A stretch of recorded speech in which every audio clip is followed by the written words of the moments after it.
a year to catch up. I think Harbaugh is going to end up being a top 10 coach very quickly. I think his brother's unbelievable. But if I had to name the top 10 coaches in the NFL today, I think this, and it feels the same way. When Belichick was in his prime, there was a big gap Belichick to 2. When Jordan was in his prime, there was a big gap MJ to the 2. When LeBron was in his prime, when you're really great, it means there's a huge gap between you and the next guy. And that's how I kind of feel with Andy Reid right now. So let's do my top 10 coaches in the NFL before we get to Nick Wright. I think Andy Reid's an easy one. Experience, play design, play calling. He's got the second most playoff appearances by any coach in league history behind Shula and Belichick. He's been the winningest coach for 2 different teams. And I think the league punished him for a long time because it was a defensive league. The minute the NFL pivoted to an offensive league, Andy Reid has dominated it. He's number 1. I think Sean McVay is the best culture setter in the league. He got a head coaching job in the NFL at 30 years old, won a Super Bowl at 36. And this guy's had 8 different quarterbacks play a snap in 7 seasons. He's been in a very good division, and I've had other people in the NFL say this. His ability to not only see personnel in college, but develop it quickly in the NFL. There's a reason the Rams do not have a lot of busts when they draft. They have a good GM, but his ability to get the most out of every player in a roster is, I think, historically remarkable, and he's a good guy. Number 3, the most underrated coach, maybe in my lifetime, John Harbaugh, because Jim gets so much attention. This guy has the number 1 scoring defense under John Harbaugh. They always have great special teams, often best in the league, under John Harbaugh. And right now they have the best rushing offense in the NFL under John Harbaugh. All 3 elements of the sport, defense elite, special teams elite, run game elite. The guy can flat out coach. 4-time AFC Championship game appearance, Super Bowl. Even the Andy Reids acknowledge, I'm going to let Spags do defense. Harbaugh does everything well. Drafting, player development, leadership, culture, run game, special teams, defense. Number 4, he's a buddy, but I think Sean Payton's brilliant. 9 season was double-digit wins. You know, last year, everybody was banging on Russell Wilson. He got the best out of Russell Wilson. Russell's not going to be that good in Pittsburgh. He's not going to be that good. It was the Broncos' defense. And I think if you look at his history, one of 7 coaches with a Super Bowl. From the Parcells tree, he likes the rebuilds. People, the Saints were the worst franchise in the history of the league when he took them over. There was no franchise that it was ever had less talent and less cultural relevance in the history of the league of the Saints when he took them over, and they had 9 years with double-digit wins. Number 5, Mike Tomlin. Listen, he's had 5 different offensive coordinators, and I don't trust him with O-lines or hiring OCs. But we got to be honest. Since he's been coach, only 2 teams have had a better record, the Packers and the Patriots. And he's done it with different quarterbacks. Never had a losing record. I think he's the great motivator in the NFL. I think he gets players to play above themselves very well. I also think, why I've also said I thought he would be a great college coach if he ever wanted to, he's great in teaching. He's very good in motivation and player development. I don't think he has a touch for offense. I don't like his offensive coordinator hires, but I put him at 5. Now, you're going to think I have Kyle Shanahan too low at 6, but here's the issue. I love Kyle, but he is very tied to his play sheet, and I think it's hurt him late in big games. He has been outscored 58-12 in the 4th quarter and overtime of 3 Super Bowls. Now, again, I think, he's top 6 in the league. You can argue he should be higher, but I think John Harbaugh's history of both sides of the football and special teams excellent is above this. Kyle is very good. He is a Andy Reid type coach, a play designer. Again, he is tied to his play sheet, and there are times late in games where I think he gets out coached. I love him. I love his dad. He'll be a Hall of Famer. I think he's going to win a Super Bowl. But again, once you get past Andy Reid and maybe McVay and Harbaugh, it's inches, not feet. Number 7, Matt LaFleur. 56 wins in 5 seasons, tied for the second most in league history as a head coach. I thought last year the playoff win over Dallas in Dallas with the youngest team since the 1970 Buffalo Bills was a crowning achievement. I felt it took a while, but last year, Thanksgiving on, it felt like Matt LaFleur was now running the franchise, and Aaron Rodgers and the ghost of Aaron were officially out of the building. I think he's a really clever guy, very close. He may not be the culture builder of McVay or the play builder of Shanahan, but his IQ, his ability to get along with players and navigate through Aaron Rodgers, I think the guy's really good. Number 8, Kevin Stefanski, the Browns. Come on, man. This has been a tire fire my entire life. 2-time Coach of the Year, 2 playoff appearances, won a playoff game with Baker Mayfield. The guy is a really sharp dude. He and Andrew Berry know what they're doing. The Browns had the worst record in the league when he took that over. And I'm sorry, that matters to me. What do you take over? I don't care if you're a radio host. I don't care if you're a businessman. What do you take over? He took over the league's biggest circus, and he's made the playoffs twice. Number 9, Sean McDermott. He's got the most wins in the league without a Super Bowl title. Again, like Mike Tomlin, don't love his inability to create consistent run games. Tomlin, I don't like his choice on OCs.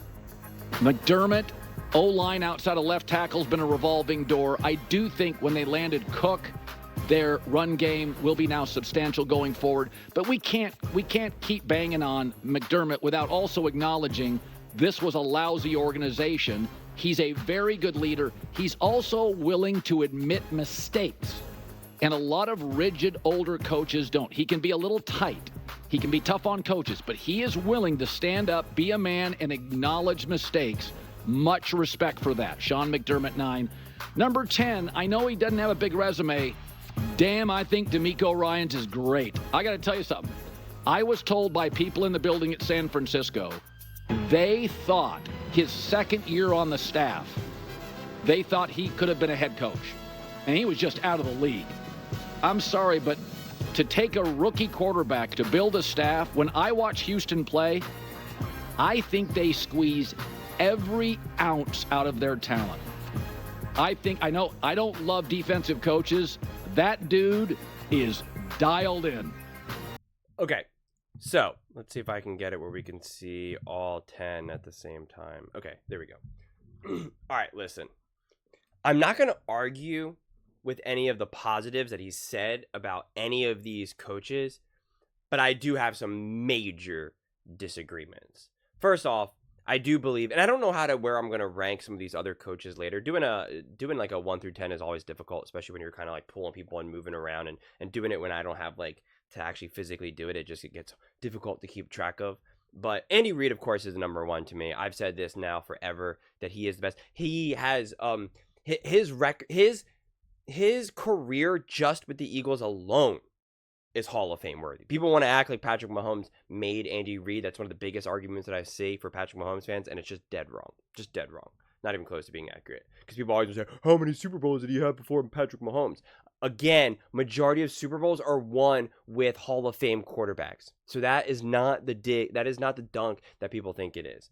And then I agree that I would put Sean McVay second.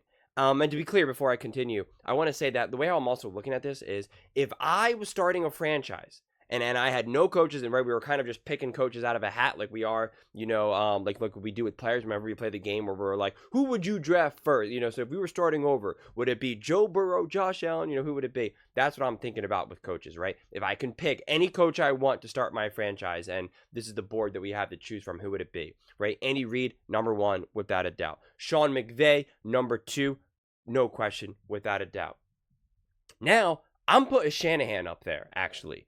I really, really am. And in fact, it might even be a toss-up because it's too early to say, but I'm now going to put Shane Steichen up next because I think he is that brilliant of an offensive mind. I know he has a significantly shorter resume, right? His resume is pretty much just all, coordinating, but he is that brilliant. And we saw what he was able to do with Gardner Minshew, okay? That's a big deal. That is a big deal. Give him a legitimate quarterback, and he is going to skyrocket to the top. No question about that. He is a brilliant offensive mind, and what he was able to do with Jalen Hurts and Justin Herbert, nothing short of brilliance. And he's done it in two completely different situations. So it's actually kind of like I lean towards Shanahan just because Shanahan has a track record, but at the same time, in a couple of years, I wouldn't be surprised if you start to put Shane Steichen ahead of that. And then, like, again, this is where it's kind of bonkers to me. Like, Harbaugh, it's more difficult for me to evaluate these defensive head coaches because they are great, undeniably, and they get that defense really, really going. There's no question about that. I am not questioning Harbaugh's ability to get the defense going. Same thing with Mike Tomlin.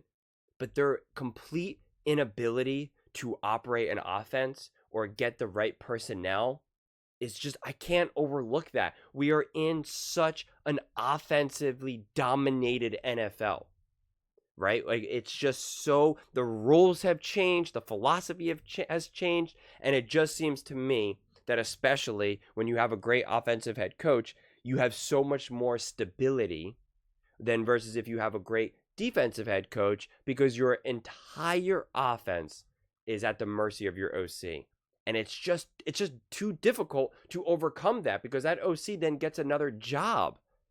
And we see this again. We saw this when Shane Steichen left, right? Like, it's such a major issue. It just is. And that same issue isn't as big as when a defensive coordinator leaves. Of course, there's obviously going to also be potential, pullback, but it's just not the fundamental identity and how you're ultimately going to win in the long term. So to me, that's why I don't put Harbaugh up there. And again, if we say Lamar Jackson is as great as he is, well, then Harbaugh has to do a better job of putting those teams together. I mean, he just does. He has to put together better game plans then. So I understand why Harbaugh is up there, but I just kind of, I disagree with that. And then I'm actually going to put Matt LaFleur up there. Actually probably ahead of Payton. I know Payton has the track record, and maybe it's more recency bias, and I'm just getting kind of seduced by the younger, shiny, more toy, and that came out weird, but you know what I'm saying, with Matt LaFleur. But I think it would maybe be a toss-up between Matt LaFleur, Sean Payton, and maybe even Stefanski, because I am wildly impressed with Stefanski has been able to do in Cleveland, and how he's had this weird, bizarre quarterback situation as well. And again, I can't help but think, like, because that's what I try to think about. We say that Andy Reid's the GOAT, or we say, Sean McVay's had such great success, and it's like, okay, but like, what if we gave Matt LaFleur and Sean Payton Patrick Mahomes? What would happen? The answer is Super Bowl. What if we gave Patrick Mahomes to Harbaugh? I'm not going to say Super Bowl at all. I'm not going to say that they can't win a Super Bowl, of course, but I won't say with the courage of my conviction. And same thing with Stefanski. Give Stefanski Patrick Mahomes. What does that look like? I just think when you're looking at these coaches, especially when we know that quarterbacks matter so much, more magic and more synergy can take place. And that's why I also don't think Sean McDermott's up there either, because it's like, again, give Patrick Mahomes to the Bills, and they don't have any Super Bowls. None. Sean McDermott doesn't elevate Patrick Mahomes. And if you can't elevate your quarterback or make your life easier for your quarterback, well, then you're not a top 10 coach for me. You're just not. So it just doesn't really make sense to me, quite frankly. If I was starting a team, if I was starting a new, franchise as a whole, none of the defensive coaches are in my top 10. They're just not. I'm going to put Zach Taylor up there, Shane Steichen up there. I know Ben Johnson's not a head coach, and so maybe this isn't within the bounds of this top 10, but I'd rather have Ben Johnson. I'd rather take a chance at that. I'd rather have Mike McCarthy. I'd rather have Mike McCarthy over Sean McDermott. I just would. That's just the way I see it. So, and I'm not a Mike McCarthy fan. I think Mike McCarthy has major issues. But I would be very unsettled to go forward with a defensive head coach. Mike Tomlin, I understand, never a losing record. That's awesome. But like in his entire career, are we going to say that he hasn't underperformed then? I mean, was Ben Roethlisberger this top level all-time great quarterback, or just maybe not, top 10 saying, but was he a force to be reckoned with? Yes or no? And if the answer is yes, well then okay. And then what has Tomlin done since then? He can't get the quarterback situation right. That's partly on him. So again, you can make a gritty defensive team, but it's brutal to win that way. Brutal. So it's not to say that these coaches aren't great, but it's also like saying, in my way, when you're picking between defense and offensive coaches, it's kind of similar between saying, you can pick between a pool between quarterbacks, wide receivers, and running backs. And it's like, I'm going to go with the quarterback, but that doesn't mean that I'm saying A.J. Brown, Jefferson, any of these other wide receivers are bad. It's just that this quarterback is way more valuable to me. And so an offensive head coach is way more valuable to me. It's just the way I see it. I'm trying to think if there's any other interesting other offensive head coaches that are kind of coming through. I mean, heck, maybe even Brian Daboll. Like again, it's hard because he's had to deal with Daniel Jones. We saw what Daboll did with Josh Allen. Amazing year, amazing offense. So it's just like, I mean, I don't know. Would I pick Brian Daboll over Mike Tomlin? Quite possibly. Because we've seen what they've been able to do with not great weapons, not great offensive line, which you could technically blame him partially for that. Although I don't necessarily would. I think they're just a very poorly run franchise. So it's just an interesting conversation. But, if I even just had to pick from just this 10, I'm picking Andy, Sean McVay, Shanahan, Matt LaFleur, Stefanski, and Sean Payton over just the three best defensive head coaches. Just that alone. I'm not putting a single defensive head coach over any of those guys there. Not at all. And it's not even close. That's why it's kind of crazy to me to put Mike Tomlin ahead of ahead of Matt LaFleur, as Stefanski and Shanahan.